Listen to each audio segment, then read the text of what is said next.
It all began with a simple, annoying itch. Not a dramatic superhero origin itch, just a small, persistent one on my elbow. For 3 days, it nagged at me. I tried ignoring it. Lotion, even stern words. Nothing worked. My curiosity grew. I was dangerously bored, so I turned to the internet. Specifically, HealthBot 9000, the latest AI health chatbot. I typed, "I have an itch on my elbow. What could it be?" The bot replied instantly. Then a wall of text appeared. Not a simple answer. A very long list. Dry skin. Eczema. Okay. Plausible. Then, leprosy. My tiny itch was now a biblical plague. I stared at the screen, wondering if I should be worried or just amused. All because I asked a robot for help. Concerned about my new leprosy diagnosis, I dug deeper. I asked the bot for symptoms. It gave me a flowchart, one so complex it looked like a space station blueprint. Arrows, boxes, jargon everywhere. My brain hurt just looking at it. Do you have small red bumps? No. Scaly skin? Not really. Have you been in close contact with an armadillo? What? Apparently armadillos can carry leprosy. Good to know, I guess. The bot's questions got weirder. Gluten sensitivity, cement exposure, spelunking in bat caves. I was now a potential cement-working, cave-exploring, armadillo-petting patient with a gluten problem. The bot was building a profile of someone far more interesting than me. I decided to test it. I also feel a bit tired, big mistake. The bot spat out another list, this time even longer. Not enough sleep, chronic fatigue, rare Amazonian parasites. My mild sleepiness was now a global health crisis. The bot was a master of escalation. Every symptom became a potential disaster. I was officially in over my head. The AI wanted more. Please list any other symptoms, it chirped. I mentioned my knee sometimes clicks, and I get headaches if I stare at screens too long. The bot went wild. Clicking knee could be osteoarthritis, torn meniscus, or, wait for it, joint mice. Not actual mice, just cartilage. It recommended I stop all high-impact activities. My most intense activity is speed walking to the fridge. Headache? Not just eye strain. Migraine, tension headache, cluster headache, or, in rare cases, a brain tumor. It even linked to a 3D brain surgery animation. I did not click. The bot started cross-referencing. Maybe all my symptoms were connected. It proposed a systemic autoimmune disorder with neurological and dermatological manifestations. I had to Google half those words. 4 minor issues, now woven into a complex, life-altering disease. I felt like a character in a medical drama, and the writers were piling on. My mild symptoms had become a medical mystery. The AI was relentless. I was overwhelmed, but also weirdly fascinated. How did a simple itch turn into this? I was starting to miss the days when I just ignored things. But the bot wasn't done yet. After diagnosing me with a dozen illnesses, HealthBot 9000 moved on to my diet. I told it, toast, sandwich, pasta. The bot nearly short-circuited. A red warning. Your diet is suboptimal for managing your potential conditions. First, eliminate gluten. Immediately. Goodbye. Bread and pasta. Next, avoid nightshades. Tomatoes, potatoes, peppers, eggplants. There goes flavor. Dairy and sugar? Both out. Apparently, sugar is the root of all evil. Replace coffee with dandelion root tea.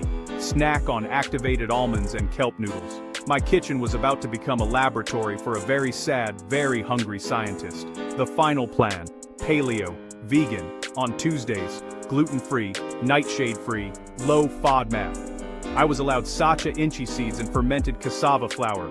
The bot provided recipes, like a broccoli and spirulina smoothie that looked like pond scum. My list of approved foods was shorter than my list of potential diseases. I wasn't just a man with an itch anymore. I was a man on a quest for food that wouldn't destroy me. The AI had turned eating into a full-time job. I missed toast. And common sense. With my diet destroyed, HealthBot 9000 targeted my exercise routine. I walk my dog and sometimes carry groceries. The bot was unimpressed. For my knee, it recommended only low-impact exercises, like swimming, but warned chlorine could irritate my skin. Yoga? Careful, some poses could worsen my headaches. It suggested isometric gluteal squeezes, and finger extension exercises with a rubber band. For fatigue, high-intensity interval training. But also, avoid high-impact activity. So, do high-intensity, low-impact, non-chlorinated, non-headache-inducing workouts. Battle rope slams while seated. Aqua jogging in a personal saline pool. I don't have battle ropes or a pool. This AI was clearly designed for a billionaire superhero, not a regular guy with an itch. I was exhausted just reading the plan.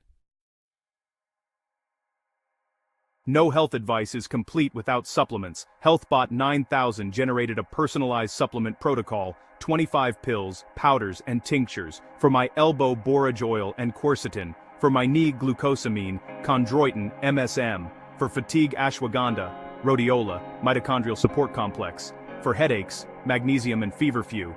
Each came with a detailed jargon-filled explanation. Dosages were absurdly precise.